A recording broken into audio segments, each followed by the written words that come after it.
Here is a Flutter app. Smooth. 60 frames every second. Now watch what happens when I ask it to do one innocent thing. Decode a large JSON file right there inside the button's on pressed. The animation freezes. The button stops responding. For almost a fifth of a second, your beautiful app is simply dead. And notice, nothing crashed, no exception, no error in the console. So what actually happened? The answer is that Dart runs your entire app on a single thread, one lane of traffic, and that lane was busy. But now here's the strange part.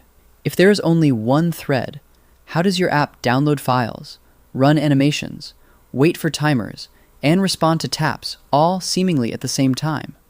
The answer is a small, beautiful machine turning underneath everything you have ever written in Flutter. It is called the event loop. And once you can actually see it turning, asynchronous Dart stops being magic, and jank stops being mysterious. Let's look inside. Before we can follow the loop, we need to know where it lives. In Dart, your code runs inside something called an isolate. And an isolate is exactly three things bolted together. Number one thread of execution. Exactly one. Number two, its own private chunk of memory, its own heap, where all your objects live. And number three, an event loop, with its queues, feeding work onto that thread. When your Flutter app starts, it gets one isolate, called the root isolate, and that is where every widget you build, every set state you call, and every await you write, all of it runs. Now, let's kill the single most common misunderstanding in Dart right now. Marking a function async does not put it on another thread. Awaiting a network request does not put it on another thread. There is no thread pool hiding behind your await. Asynchronous in Dart does not mean parallel. It means interleaved. Your one thread does a little bit of this, then a little bit of that, switching between them so fast that it looks simultaneous. Like a single chef working 6 pans. Never 2 hands in 2 pans at once, just excellent timing. Inside the loop, there are exactly 2 queues. Not 1, 2. And the entire behavior of asynchronous Dart comes from how these 2 are ranked. The first one is the event queue. This is the big public queue. Everything from the outside world lands here. Timers firing, files finishing reading, network responses arriving, your user tapping the screen, and Flutter asking for a new frame to be drawn. It is a plain first in, first out line. Whoever arrives first, runs first. The second one is the microtask queue. This queue is small, private, and internal. Your app schedules things onto it for itself, usually to finish a piece of work that has just become ready. And here is the rule that changes everything. The microtask queue always wins. Always. Before the loop is allowed to touch a single item from the event queue, the microtask queue must be completely, totally empty. Not one item taken from it. Drained. So picture it like this. The event queue is the long line at the airport check-in desk.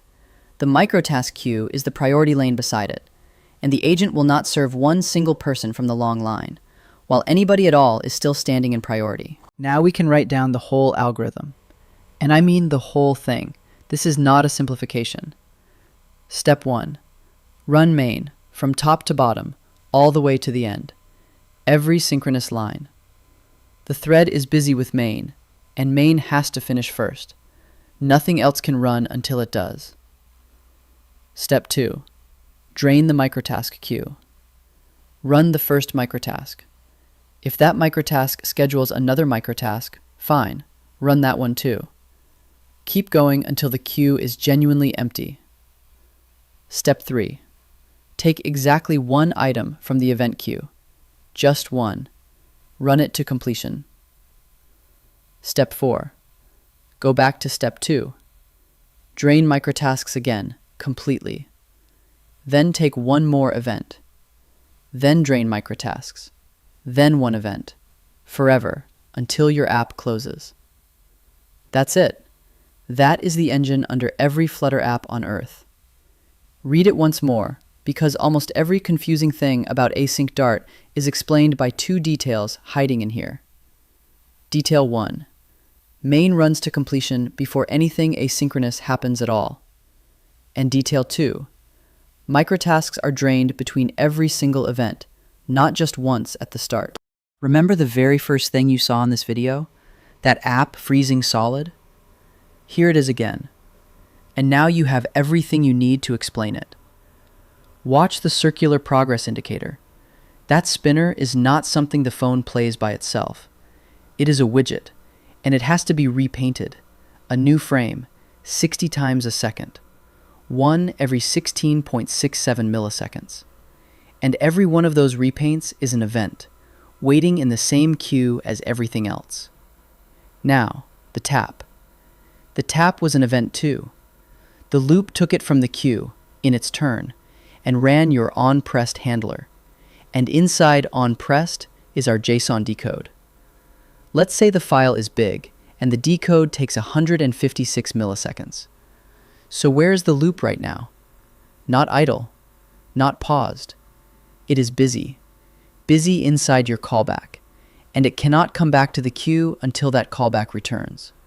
Which means across those 156 milliseconds, 9 repaints should have happened. Not one of them did. The spinner did not slow down. The spinner was never asked to move. That is your freeze. It is not slow code. It is a queue that nobody is allowed to serve. So every asynchronous thing you write ends up in one of those two queues. The obvious question is, which one? Let's sort them, because getting this wrong is what makes output ordering feel random. Landing in the microtask queue, there are really only two ways in. Schedule microtask, which is the explicit, low-level way, and future.microtask, which is the same thing, wearing a future. Plus one more that surprises people. When you call .then on a future that has already completed, that callback cannot run immediately, so it is scheduled as a microtask. Everything else goes to the event queue. The future constructor, called with parentheses, behaves like a zero-duration timer, event queue. Future.delayed, event queue, when it becomes due. Timer and timer.periodic, event queue. File and socket input and output, event queue. User gestures, event queue. And Flutter's own frame requests, also the event queue. And here is the trap that catches everybody at least once. Future.delayed with duration.0 sounds like it means right now. It does not. Zero duration still means go to the back of the event queue, which means every single microtask in existence will run before it. Zero in Dart does not mean immediately. It means later, but as soon as possible. Now await. The word everyone gets wrong. Await does not mean wait here. It means stop here and finish the rest later. Look at what it does to your function. It cuts it in half. Everything above the await runs now. Everything below runs later, as a microtask. One function, two halves, two different turns of the loop. And the moment your function reaches that await, it leaves. It puts a bookmark in the page, closes the book, and hands the thread back. It is not sitting somewhere waiting. It is not holding a thread. It is a bookmark, parked on a future. Later, when that future finishes, it opens the book at the bookmark and drops the rest of your function into the microtask queue. That is all await does. Let me show you. 2 functions, 3 prints. That is the whole program. Main calls hello. Hello prints part 1, then awaits null. Null. Nothing. No network, no delay. I took the waiting away on purpose, so we can't blame it for what happens next. Then it prints part 2. Read it top to bottom and you would say, part 1, part 2, main is done. Almost everyone says that. Here is what really happens. Part 1, main is done. Part 2. Look at those 2 prints again. In the code, they are touching, but a line from a different function landed between them, because the moment hello hit that await, it left, and main carried on. They are not neighbors. They are 2 different turns of the loop. All right. You now know every rule you need. So let's take the interview question that eliminates most candidates, and let's beat it. Here is main. It prints 1. then the future constructor with a print of 2, then future.microtask with 3, then future.delayed duration.0 with 4, then future.value.then with 5, then schedule microtask with 6, and finally it prints 7. 7 lines in that order in the source. Pause the video right now and write down the order you think they print. I'll wait. Ready? Let's solve it with the algorithm, not with intuition. Step 1. Main runs to completion. So the only synchronous prints are 1 and 7. 1, 7. Now drain the microtasks in the order they were queued. 3 was queued first, then 5, because future.value is already complete, so its then callback became a microtask. Then 6. 3, 5, 6. And only now the event queue in arrival order. 2, because the future constructor is a 0 duration timer. Then 4, the delayed 0. So the answer is 1, 7, 3, 5, 6, 2, 4. And notice something wonderful. 5 printed before 2, even though 2 appears earlier in the source. Because future.value completes immediately, its callback got into the microtask line instead. Nothing here is arbitrary. Every single position is forced by the rules. Now that you know the microtask queue always wins, you can probably feel the danger. What happens if the microtask queue never empties? Let's find out, because the answer is genuinely alarming.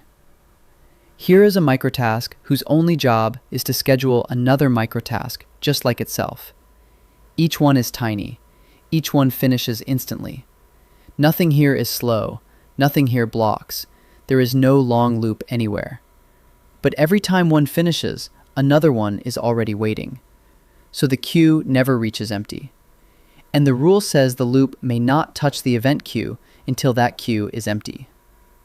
I ran this 2 million times, with one single task sitting in the event queue the whole time, ready and waiting. That task ran last, after all 2 million. Now think about what lives in the event queue: your gestures, your timers, your network responses, and Flutter's frame requests. So an app being starved by microtasks does not render, does not respond to touch, and does not fire timers, while using the CPU at full speed doing nothing of value. This is the most confusing kind of freeze there is, because your code looks completely innocent. Every line is fast. And that is the lesson. A microtask must never requeue itself unconditionally. If you have a lot of small work to do, put it in the event queue so the app can breathe between the pieces. So far we have described Dart. Now let's place that machine inside a real Flutter app. Because Flutter is not only Dart. Underneath it there is an engine, written in C++, and that engine runs 4 threads. The first is the platform thread. This is the operating system's main thread, where plugins and native channel calls are handled. The second is the UI thread, and this one is yours. This is where the root isolate lives, which means everything we have drawn so far, the wheel, both queues, all of it, is turning right here. Your build methods, your set state, your awaits, your event loop, all on the UI thread. The third is the raster thread. Its job is to take the layer tree that your UI thread produced and actually paint it onto the screen using the GPU. And the fourth is the I/O thread, which does supporting work like decoding image assets so that the raster thread never has to stall. Now here is the sentence that matters. Only one of these 4 threads runs your Dart code. So when people say Flutter is single-threaded, that is not quite right. Flutter has 4 threads, but your code only gets one of them. And if you block it, the raster thread has nothing new to draw, and the screen stops changing. So how does a frame actually get made? It starts with a heartbeat from the hardware. Your display refreshes at a fixed rate, and every time it is about to, it sends a signal called Vsync. Think of it as a metronome. At 60 Hz, it ticks every 16.67 milliseconds. When Vsync arrives, the engine asks your UI thread for a frame, and that request goes into the event queue. Let that land for a second. A frame request is not special. It is not privileged. It waits in the same line as everything else. When the loop finally picks it up, Flutter runs the pipeline in a fixed order. First, transient callbacks. This is where every animation and every ticker advances by one step, so your animation controllers produce their new values here. Then the persistent callbacks, and this is the famous part. Build, then layout, then paint. Build runs your widget build methods and produces the element and render trees. Layout measures and positions everything. Paint records the drawing commands into a layer tree. Then that layer tree is handed to the raster thread, which turns it into real pixels. And finally, post-frame callbacks, the ones you register with add post-frame callback, run right at the end, after the frame is done. Vsync, build, layout, paint, raster. 60 times a second. 16.67 milliseconds for the whole round trip. That is your entire budget.